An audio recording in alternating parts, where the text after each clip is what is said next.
सर्वच उपस्थित आलेले सर्व पदाधिकारी, महागाई बरीचशी संख्या उपस्थित आहे आणि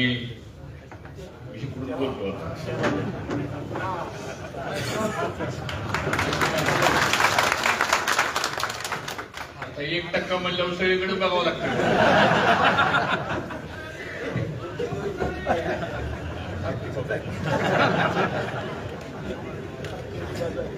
सर्वच आपल्या तालुक्यातून आलेले सगळे प्रमुख आणि विशेष करून कावडा जिल्हा परिषद मतदारसंघातले सर्व उपस्थित सर्व कार्यकर्ते, पत्रकार आणि माझ्या तरुण सहकारी मित्रांनो, मी सुरुवातीला दिलगिरी व्यक्त करतो.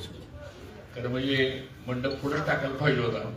मी सगळी एकत्र बसली असती, पण निम्मी माणसं सावलीत आहेत आणि निम्मी माणसं उन्हात आहेत आणि निम्मी माणसं गेटच्या बाहेर येतात.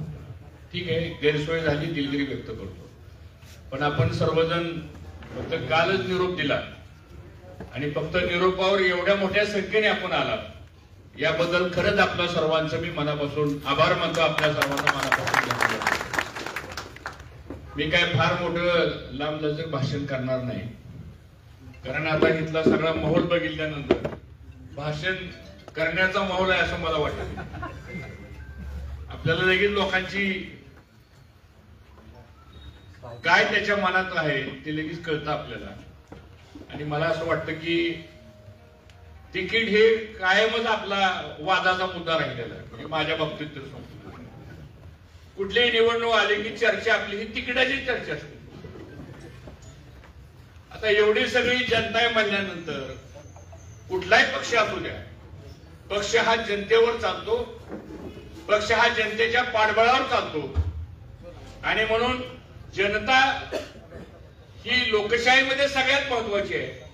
आणि म्हणून आपला सगळ्यांचा रिस्पॉन्स बघितल्यानंतर मला असं वाटतं या तालुक्यामध्ये 2024च्या विधानसभेच्या निवडणुकीला परिवर्तन झाल्याशिवाय राहणार नाही.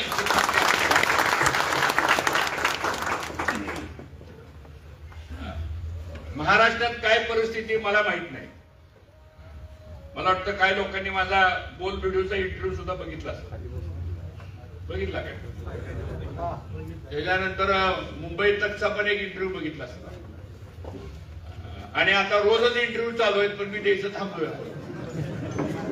त्याचं कारण असं आहे की इंदापूरच्या विधानसभेच्या निवडणुकीची चर्चा तालुक्यापुरती राहिलेली नाही. आता इंदापूर तालुक्याच्या विधानसभेचं राजकीय वातावरण हे इंदापूर तालुक्यापुरतं राहिलेलं नाही, तर साऱ्या महाराष्ट्राचं लक्ष या इंदापूर तालुक्यामध्ये काय घडणार आहे याच्याकडे लक्ष आहे. आणि म्हणून आम्ही सगळे प्रमुख मंडळी इथे उपस्थित आहेत. आम्ही गेल्या 2-4 दिवसापासून सगळ्या गावामध्ये जातोय. काल सुद्धा आम्ही लिव्हनला होतो, पराग जाधव वगैरे सगळी मंडळी येत आहेत. परवा कालटणच्या भागात होतो, परवा इंदापूरमध्ये होतो. आज परत काही गावात जाणार आहे. उद्या 2-3 दिवसामध्ये जसं आपल्याशी बोललो तसं बऱ्याच लोकांशी पण आपण चर्चा करतोय. संसर भागात पण आता जाणार आहे, कळस वालचनगर भागात पण जाणार आहे, काठी वडापुरीला पण पुढच्या 2-3 दिवसामध्ये एक बैठक आपण घेतोय. सांगण्याचा उद्देश असा आहे की तसा तुमचा रिस्पॉन्स आहे, असा रिस्पॉन्स सगळ्या गावामध्ये काय कुणाला गाडी घोडा काय नाही सांगतो, हा कुणाला मलिदा नाही, कुणाला काय नाही सांगतो. माणसं उत्स्फूर्त येत आहेत. त्याचं कारण असं आहे की या तालुक्यातल्या सामान्य माणसानं, जनतेनं निर्णय केलेला आहे की आता या तालुक्यामध्ये आपण थांबायचं नाही. बदल हा 100% होणार आहे. याबद्दल मनात वेगळा विचार असण्याची काय आवश्यकता नाही. आता राहिला प्रश्न, उद्याची निवडणूक आपण लढवायची कशी, बरोबर आहे का नाही? त्या तुमच्या भावना ऐकून घेतल्या. महाराजांनी त्यांचं मत मांडलं, अध्यक्षांनी त्यांचं मत मांडलं. लोकशाहीमध्ये प्रत्येकाला आपली मतं मांडण्याचा अधिकार आहे. शेवटी ही चर्चा आहे आणि आपण सर्वजण आपले नेते कैलासवासी भाऊंच्या संस्कारामध्ये वाढलेले कार्यकर्ते आहोत. गोलप साहेब यांच्या संस्कारामध्ये आपण वाढलेले कार्यकर्ते आहोत. या परिसरामध्ये शहाजी बापू आणि त्यांच्या काळातली जी टीम होती त्यांच्याबरोबर काम करणारे असंख्य कार्यकर्ते होते, त्यांच्याबरोबर आपण वाढलेले कार्यकर्ते आहोत. आणि म्हणून आपल्यावर काय संस्कार आहेत. आणि म्हणून आज आपण डॉक्टर आजबे म्हणाले आमचे समाजभूषण, ती गोष्ट खरी आहे की शेवटी या इंदापूर तालुक्याच्या राजकारणाची वैचारिक बैठक वेगळी आहे, ही इतर तालुक्यासारखं नाहीये. हा तालुका आज विचार करा, 10 वर्षाचा इतिहास काढून बघा. 10 वर्ष म्हणजे काय लहान काळ नाहीये. 10 वर्ष आज आपण कुठल्याही वैधानिक पदावर नसताना सुद्धा मला मनापासून अभिमान आहे. मी तर असं म्हणेल की उद्या आमदारकीच्या निकालापेक्षा सुद्धा मी स्वतःला धन्य ह्या गोष्टीला मानतो की 10 वर्ष आपल्याकडे काय नसताना सुद्धा जी माणसं आपल्या बरोबर राहिली ती खऱ्या अर्थानं निष्ठावंत माणसं आहेत. आणि म्हणून आज इंदापूर तालुक्याची एक वेगळी ताकद निर्माण झाली आहे. आज मला सगळ्यांचे फोन येत आहेत. तुम्ही त्याचा अर्थ समजून घ्या काय पण मी काय त्यांना कुणालाही त्या ठिकाणी होकार दिलेला नाही. मी भारतीय जनता पक्षाचे आमचे नेते देवेंद्र फडणवीस साहेब आहेत, त्यांचे माझे व्यक्तिगत संबंध चांगले आहेत, त्यांची माझी व्यक्तिगत मैत्री चांगली आहे. मी त्यांनाही भेटणार आहे की बाबा जी चर्चा लोकसभेच्या निवडणुकीला झाली आणि तुम्ही इंदापूरला येऊन काय बोलला, तुम्ही इंदापूरला येऊन बोलून गेल्यानंतर मागच्या 8 दिवसापूर्वी राष्ट्रवादी काँग्रेस पक्षाची जी यात्रा आली का जत्रा आली काय मला माहित नाही, ती आल्यानंतर तिथे काय बोलले ते, हा काय महायुती मधला धर्म आहे का, अजून जागा वाटप व्हायचंय, जागा कोणती कुणाला मिळायची ह्याची चर्चा अजून व्हायची. हा अधिकार महायुती मधल्या एका पक्षाला दिला कस काय. मी अजितदादांनाही जाहीरपणाने प्रश्न विचारतो की तुम्ही इंदापूरला येऊन काय सांगितलं की इंदापूरचा राजकीय निर्णय देवेंद्र फडणवीस जो घेतील तो निर्णय मी मान्य करणार, हा माझा जाहीर शब्द बोलले का नाही ते. मग आता ते बोललेले असताना तुम्ही इंदापूरला येऊन तिथं जाहीर कसं काय केलं. परवा आमचे प्रांत अध्यक्षांचं एक स्टेटमेंट आहे, ठीक आहे, आता ते ज्येष्ठ नेते पक्षाचे अध्यक्ष आहेत, ते कोणत्या अँगलने बोलले मला माहित नाही, पण आज आम्ही अशी कोणत्या प्रकारची भूमिका घेतलेली नसताना किंवा कुठलं वक्तव्य आम्ही केलेलं नसताना तुम्ही या पद्धतीच्या भूमिका जर मांडायला लागला तर साहजिकच आहे इंदापूर तालुक्यातल्या सामान्य माणसांच्या भावना, सामान्य माणसांची जी तळमळ आहे, सामान्य माणसांच्या मनामध्ये जे एक घर करून बसलेलं आहे हे त्यांना दुखवण्याचा अधिकार तुम्हाला कोणी दिलाय. ह्या गोष्टी चांगल्या नाहीत. निर्णय काय व्हायचा की होईल पुढे, पण अशा पद्धतीने जर घटना घडत असतील मी आपल्याला अभिमानानं सांगतो, माझं महादेवाकडे तोंड आहे.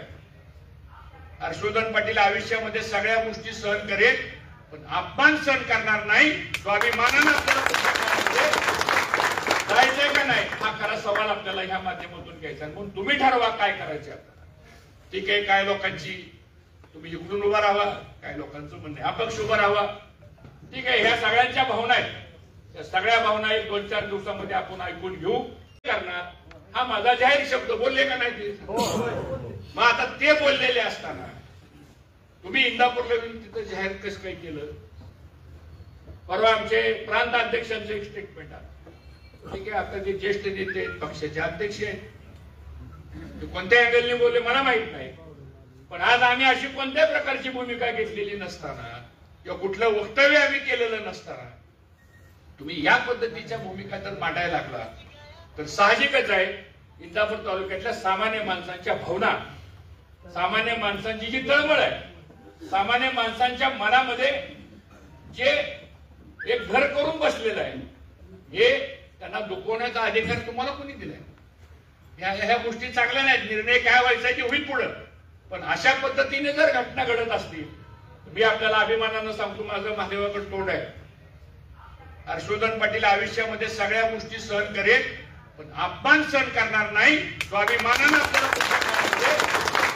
जायचंय का नाही हा खरा सवाल आपल्याला ह्या माध्यमातून घ्यायचा. म्हणून तुम्ही ठरवा काय करायचे. आता ठीक आहे, काय लोकांची तुम्ही इकडून उभा राहा, काय लोकांचं म्हणणं अपक्ष उभा राहा, ठीक आहे, ह्या सगळ्यांच्या भावना आहेत.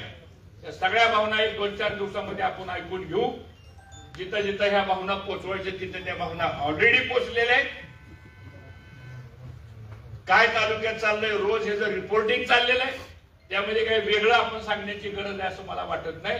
आणि म्हणून मला एवढंच आपल्याला सांगायचं की हा इंदापूर तालुका 10 वर्ष विकासापासून 50 वर्ष मागे गेलाय का नाही तुम्ही खरं सांगा. शेवटी निवडणुका कशा तुम्ही एवढ्या उत्स्फूर्तीने का आलाय. की आपला माणूस जर त्या पदावर असला तर शेतीला पाणी येईल, तहसील कार्यालयाचं माझं छोटस काम होईल, पोलीस स्टेशनला माझ्या विरुद्ध खोटे नाटे गुन्हे दाखल होणार नाहीत, खोट्या नाट्या तक्रारी माझ्या विरोधात होणार नाहीत, मला त्रास दिला जाणार नाही, माझ्यावर राजकीय आकसानं कारवाई केली जाणार नाही, 2 हाताला काम मिळेल, महिलांना रोजगार मिळेल, तरुणांना रोजगार मिळेल, शेतकऱ्यांच्या उत्पन्नामध्ये वाढ होईल. ह्या साध्या साध्या गोष्टी आहेत. त्याच्यासाठी निवडणूक असतात. निवडणुका कोणाला पद देण्यासाठी नसतात. दुर्दैवाने गेल्या 10 वर्षाच्या काळामध्ये या इंदापूर तालुक्याचं 3,500 कोटीचं वार्षिक उत्पन्न होतं, तो इंदापूर तालुका 1,500 कोटीच्या वार्षिक उत्पन्नावर आलेला आहे. 2,000 कोटी रुपयाचं शेतकऱ्यांचं कष्टाचं उत्पन्न कुणामुळे कमी झालं हा विचार प्रत्येकाच्या डोक्यामध्ये मित्रांनो आता भिनायला लागलेला आहे. आणि काळ बदललाय. आता मतदार इतका हुशार झालेला आहे, त्याला प्रचाराची पण गरज नाही. आता इथं तुम्ही बरीच जण म्हणला भाऊ निर्णय लवकर घ्या म्हणजे आम्हाला प्रचार करावा लागला, त्याच्या पुढे माणसं गेली जातात. खरंच आहे. आता हे सगळं सोशल मीडिया आणि ह्या सगळ्या गोष्टी जर बघितल्या, 1 मिनिटामध्ये निर्णय बाहेर जातोय. 1 मिनिटामध्ये त्याच्यावर हजारो लाईक्स आणि डिसलाईक्स येतात. एखादा निर्णय पटला लोक समर्थन देतात, एखादा निर्णय नाही पटला लोक त्याला विरोध करतात. ही मुक्त लोकशाही मला असं वाटतं ही आपल्या भागामध्ये 52 सालापासून रुजवल्या गेलेली आहे. कधी आपण भाऊंचाही काळ आठवा, गोलब साहेबांचाही काळ आठवा आणि माझाही 20 वर्षाचा आमदार, राज्यमंत्री आणि मंत्रिपदाचा काळ आठवा. एका दुसरं काम आमच्याकडून कमी झालं असेल, पण आमच्याकडे एवढी मोठी सत्ता होती म्हणून आम्ही एखाद्या विरोधकाला चिरडलंय असं एक उदाहरण दाखवू आपण. नाही घडलं, कारण आपण राजकारणामध्ये संस्कार घेऊन आपण काम करणारे कार्यकर्ते आहोत.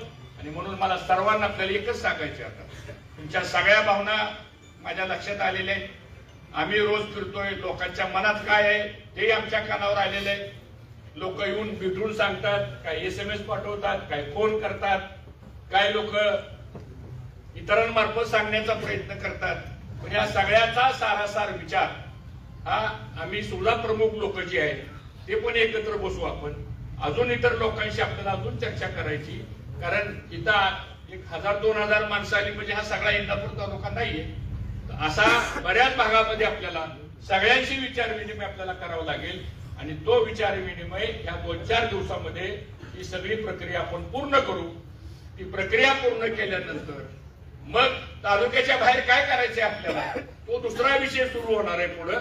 मग त्या दृष्टीने मग कुणाला भेटायचं, कुणाकडे जायचं, कुणाला काय सांगायचं. आपले जे पक्षाचे जे नेते महाराजांना खात्री 99% महाराज आहे, त्यांना साहजिक आहे. काल भाजपचे जिल्हा अध्यक्ष माझ्या घरी 2 तास येऊन बसले होते का, वासुदेव नाना काळे आले होते का, त्यांची पण माझी चर्चा झाली. मला असं वाटतं की या सगळ्या गोष्टीचा आपण विचार करू आणि आपण असली कुठली गोष्ट आपण अंधारात करत नाही, कधीच नाही. म्हणजे इकडे एक बोलायचं तिकडे एक बोलायचं.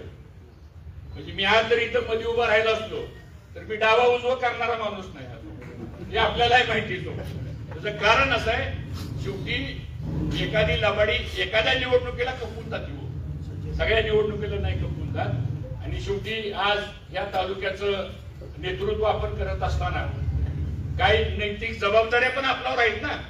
नुसते विधानसभा बघून चालणार नाही. तर विधानसभा नंतर उद्या जिल्हा परिषद आहेत, पंचायत समिती, नगरपालिका, ग्रामपंचायती आहेत, सहकारी संस्था आहेत. उद्या आणखीन काही आपल्या छोट्या मोठ्या लोकांच्या संदर्भातले विषय आहेत. या सगळ्याचा सारासार विचार जो आहे तो मला असं वाटतं आपल्याला करावा लागणार आहे. आणि त्या पद्धतीने मित्रांनो आपण पुढचा निर्णय तुमच्या सगळ्यांना विश्वासात घेतल्याशिवाय हर्षवर्धन पाटील निर्णय घेणार नाही, एवढी खात्री मात्र मी आपल्या सर्वांना या ठिकाणी देतो. हे सगळं झालं ठीक आहे, पण आता 2-2.5-3 महिने निवडणुकीचा काळ आहे. नुसतं बोलून हा प्रश्न सुटणार नाही. 2 निवडणुकीला आपल्याला फार मोठा झटका बसला. एक क्षणभर इथं हा विचार करा, तर 14ला जरी घटना घडली नसती तर 19ला घडण्याचा प्रश्न झाला नसता. 14ला जर ही पुन्हा आपली गाडी अशी जर व्यवस्थित रूटीनं चालू राहिली असती तर ह्या 10 वर्षामध्ये आपला तालुका कुठल्या कुठे गेला असता सांगतो. हा प्रत्येकाचा संसार प्रपंच कुठल्या कुठे गेला असता. पण हे 10 वर्ष का झाले, आपला सुद्धा पराभव किंवा आपण जे कमी पडलो ते थोडं आपल्या हलगर्जीपणामुळे म्हणा किंवा त्याला इतर कारण असतील, त्या खोलामध्ये आज मला जायचं नाही कारण ती घटना होऊन गेलेली आहे. पण अशा चुका किंवा अशा प्रकारच्या घटना उद्या भविष्यात घडू नये याची सुद्धा खबरदारी मित्रांनो आपण सर्वांनी घेण्याची आवश्यकता आहे. कारण राजकारणामध्ये परिस्थिती झपाट्याने बदलत चाललेली आहे आणि म्हणून मला सर्वांना एकच सांगायचं आपल्याला की काही कुणाबद्दल काही अपशब्द बोलू नका, कुणाला काय वेगळं वाकडं बोलायची काही गरज नाही. आपल्याला आपल्या पद्धतीने पुढे कसं जायचंय आणि हा इंदापूर तालुका, माझ्या दृष्टीने इंदापूर तालुका ह्याला प्रथम प्राधान्य आहे. आता इथं बरीच लोक म्हणली मग पुढे निवडणूक झाल्यावर मग आमचं मग भाऊ मंत्री होतील का, आपलं ते डोक्यात सुद्धा आणू नका विषय. आज आपल्या डोक्यात विषय काय, खरं सांगा, आज डोक्यात तुमच्या विषय काय, मग तो मूळ मुद्दा पहिला लक्षात घ्या ना. सांगतो तुम्हाला ते बाकीच्या गोष्टी नंतरच्या आहेत. सांगा परत 19ला असंच झालं आपलं, नाही म्हणजे आता तिथे गेले की आपलं लगेच झालं, हे झालं ते पुढचं झालं, अगोदर पहिलं व्हावं लागतंय ना. आणि म्हणून आपण सुद्धा सगळ्या कार्यकर्त्याला मला सांगायचे, डोक्यात कसलाच विषय आणू नका. आपला सुद्धा पराभव किंवा आपण जे कमी पडलो ते थोडं आपल्या हलगर्जीपणामुळे म्हणा किंवा त्याला इतर कारण असतील, त्या खोलामध्ये आज मला जायचं नाही कारण ती घटना होऊन गेलेली आहे. पण अशा चुका किंवा अशा प्रकारच्या घटना उद्या भविष्यात घडू नये याची सुद्धा खबरदारी मित्रांनो आपण सर्वांनी घेण्याची आवश्यकता आहे. कारण राजकारणामध्ये परिस्थिती झपाट्याने बदलत चाललेली आहे आणि म्हणून मला सर्वांना एकच सांगायचं आपल्याला की काही कुणाबद्दल काही अपशब्द बोलू नका, कुणाला काय वेगळं वाकडं बोलायची काही गरज नाही. आपल्याला आपल्या पद्धतीने पुढे कसं जायचंय आणि हा इंदापूर तालुका, माझ्या दृष्टीने इंदापूर तालुका ह्याला प्रथम प्राधान्य आहे. आता इथं बरीच लोक म्हणली मग पुढे निवडणूक झाल्यावर मग आमचं मग भाऊ मंत्री होतील का, आपलं ते डोक्यात सुद्धा आणू नका विषय. आज आपल्या डोक्यात विषय काय, खरं सांगा, आज डोक्यात तुमच्या विषय काय, मग तो मूळ मुद्दा पहिला लक्षात घ्या ना. सांगतो तुम्हाला ते बाकीच्या गोष्टी नंतरच्या आहेत. सांगा परत 19ला असंच झालं आपलं, नाही म्हणजे आता तिथे गेले की आपलं लगेच झालं, हे झालं ते पुढचं झालं, अगोदर पहिलं व्हावं लागतंय ना. आणि म्हणून आपण सुद्धा सगळ्या कार्यकर्त्याला मला सांगायचे, डोक्यात कसलाच विषय आणू नका. आज आपल्याला तालुका महत्वाचा आहे का नाही महत्वाचं, एवढं खरं सांगा. म्हणून आज तुम्ही एवढं नुसतं निरोपाल एवढे लोक का आला बरं सांगा ना. कारण प्रत्येकाचं जळायला लागलेलं आहे, प्रत्येकाचं जळलेलं आहे, प्रत्येकाचं नुकसान झालेलं आहे, प्रत्येकाला त्रास झालेला आहे, माझ्या सहित सगळ्याला त्रास झालाय. आणि म्हणून आज लोक मात्र की जनतेमधला जो उठाव झालेला आहे जनतेतला, त्याला एकच कारण असं आहे की कुठंतरी आपल्याला आता ही विस्कटलेली घडी आपल्याला तालुक्यातली ही आपल्याला बसवावी लागणार आहे. आणि विस्कटलेली घडी दुरुस्त करायला सुद्धा लगेच काय 2 महिन्यात दुरुस्त होईल अशी परिस्थिती नाही. कारण इतकी विस्कटली घडी संपत, ती घडी आपल्याला या पुढच्या काळामध्ये सुद्धा सगळ्याला ताकद लावून ही विस्कटलेली घडी सुद्धा मित्रांनो आपल्याला दुरुस्तच करावं लागणार आहे. एवढं मात्र या निमित्तानं मी आपल्याला सांगू इच्छितो. आज आपण सर्वजण आलात, तुमच्या सगळ्या भावना मी समजून घेतल्या. असं काय म्हणू नका की भावने आमचं काय ऐकूनच घेतलं नाही. जी माणसं बोलली नाहीत त्यांच्या भावना बोलणाऱ्यापेक्षा सुद्धा तीव्र आहेत, तिची मला जाणीव आहे. एखादा बोलला म्हणजेच बोलाय तीव्र आहे आणि बाकीची आम्ही बोललो नाही म्हणजे आम्ही काही असं नाहीये. कुणीतरी बोलायचं असतं आणि ऐकणाऱ्याची संख्या जास्त असते सोबत. आणि म्हणून मला आपल्या सगळ्यांच्या भावना लक्षात आलेल्या आहेत. निश्चितपणानं जिथं जिथं योग्य भूमिका आपल्याला घ्यायची गरज आहे त्या योग्य भूमिका. आणि मलाही आता 40 वर्ष झालं या सार्वजनिक जीवनामध्ये मी काम करतोय. मलाही राज्यातले आराखडे सगळे समजतात. काही इतका मी काय आडाने असं काही समजू नका. त्यामुळे सगळ्या गोष्टीचा अभ्यास करू आपण आणि व्यवस्थितपणानं ह्या सगळ्या गोष्टीचा निर्णय हा जनतेला विश्वासात घेऊनच घेतला जाईल. एवढी मात्र ग्वाही मी आज आपल्या सर्वांना या ठिकाणी देऊ इच्छितो. आपण आलात, आपल्या सगळ्यांचं स्वागत आहे. बरीच लोकांची काही व्यक्तिगत कामं असतील, काही अडीअडचणी असतील, ठीक आहे. आता एक ती कामं सांगण्याचा तर मूड कोणाचा दिसत नाही असं मला वाटतं. आपण आलाय ती कुठल्या कामासाठी आलाय ती मला माहिती, पण ठीक आहे. तरी सुद्धा आपल्या सगळ्यांचं प्रेम, आशीर्वाद, सहकार्य हे कायमच हे तुमचं आमच्या पाठीशी राहील अशा प्रकारचा या ठिकाणी मी विश्वास व्यक्त करतो. आज इंदापूर तालुक्यामध्ये सगळ्याच गावामध्ये माझी आपल्या कार्यकर्त्याला एक सूचना आहे. मी काल सुद्धा बापू आम्ही भिगवणला होतो. मी काल सुद्धा भिगवणला सांगितलं, पराग सगळी होती. तुम्हाला सर्वांना माझं सांगणं आहे की आपण सुद्धा लोकांशी चर्चा करत राहा. नुसतं तुम्ही इथं आलाय म्हणून नाही, इथं प्रत्येक माणसाने या 4-8 दिवसाच्या काळामध्ये आपण गावागावामध्ये, आपल्या वाडीवर, आपल्या वस्तीवर, आपल्या वार्डामध्ये आपण ही चर्चा लोकांशी तुम्ही करा की बाबा अशी मीटिंग झाली, आम्ही मीटिंगला होतो, तुमचं काय मत आहे, काय केलं पाहिजे, तुम्ही काय भूमिका घ्यायची, ठीक आहे. त्याला विचारणं आपलं काम आहे. उद्या असं होणे की आम्ही 10-5 जणांनी निर्णय घेतला आणि मग तो निर्णय मग आम्हाला सांगितला नाही, असं होऊ नये. म्हणून प्रत्येक कार्यकर्त्याला सुद्धा मला सांगायचे, तालुक्यातले पण काही प्रमुख लोक इथं आलेले आहेत, त्यांनाही मला सांगायचे प्रामुख्यानं की आपण सुद्धा आपापल्या गावामध्ये या संदर्भामधल्या देवळात बैठक घ्या, समाज मंदिरमध्ये बैठक घ्या, आंबेडकर उद्यानामध्ये बैठक घ्या, एखाद्या मशिदीमध्ये आसपास तिथं एखाद्या दर्ग्यावर बसून बैठक घ्या, एखाद्या चावडीमध्ये बसून बैठक घ्या किंवा एखाद्या कोणाच्या घरी बैठक घ्या, पण चर्चा करत राहा. तास अर्धा तास प्रत्येकाने जर या संदर्भात जर बोलत राहिलं तर मला असं वाटतं लोकांचा या संदर्भातला सुस्पष्ट काय सूर आहे हा सुद्धा या माध्यमातून पुढे आला पाहिजे. त्याच्यावर आपली मतं लादू नका. एखादा म्हणला माझं असं मत आहे तर ते समजून घ्या, त्याला विचारा बाबा तुझं असं का मत आहे, त्याच्यावर डिबेट करा, चर्चा करा आणि मग तुमचं काय मत आहे ते त्याला सांगा, त्याचं काय मत आहे ते तुम्ही ऐकून घ्या. ही लोकशाही मला असं वाटतं आपल्याला पुढे रुजवायची आणि हे एकदा सर्वांच्या विचारात निर्णय झाला की मग मात्र प्रचार काय, प्रचार हाच प्रचार असतो ना, याच्यापेक्षा दुसरा काय प्रचार असतो, हाच प्रचार असतो. तर ह्या गोष्टी थोड्या आपण नीटपणानं लक्ष देऊन जर आपण केल्या तर मला वाटतं कुठल्याही प्रकारची येणाऱ्या पुढच्या काळामध्ये अडचण येईल असं मला वाटत नाही. आणि पुन्हा एकदा इंदापूर तालुक्याचं जे अस्तित्व आहे, इंदापूर तालुक्याचं जे काही राज्यामध्ये जे नाव आहे ते नावारूपाला जर पुन्हा आपल्याला आणायचं असेल तर सगळ्याच्या सांघिक शक्तीवर, सगळ्या जाती धर्मांना बरोबर घेऊन, सगळ्या समाजातल्या घटकाला बरोबर घेऊन मला असं वाटतं आपल्याला पुढे वाटचाल करायची आणि ती करण्यासाठी आपला आशीर्वाद, आपली साथ आणि आपलं सहकार्य हे आम्ही सर्वजण अपेक्षित करतो आणि ते आपण द्याल असा विश्वास व्यक्त करतो. पुन्हा एकदा एवढ्या मोठ्या संख्येने आल्याबद्दल आपल्या सर्वांचं आभार मानतो आणि घाई गडबड करू नका. सगळी माणसं भेटायची सभेपर्यंत मी इथं जाणार नाही, त्यामुळं अजिबात घाई करू नका. आलाय सगळे आपण इथं व्यवस्थितपणानं आपण थोडा वेळ दिलाय, अजून तास जातील पण सगळ्यांशी व्यवस्थितपणानं चर्चा करू. वेगवेगळ्या पद्धतीने काय लोकांना वैयक्तिक भेटायचं त्यांना भेटू आपण आणि त्यातला आपण हा सगळा पुढचा मार्ग जो आहे तो कसा करायचा याबद्दलचा आपण भूमिका करू. आपल्या सर्वांचा आभार मानतो आणि माझे 2 शब्द संपवतो. जय हिंद, जय महाराष्ट्र.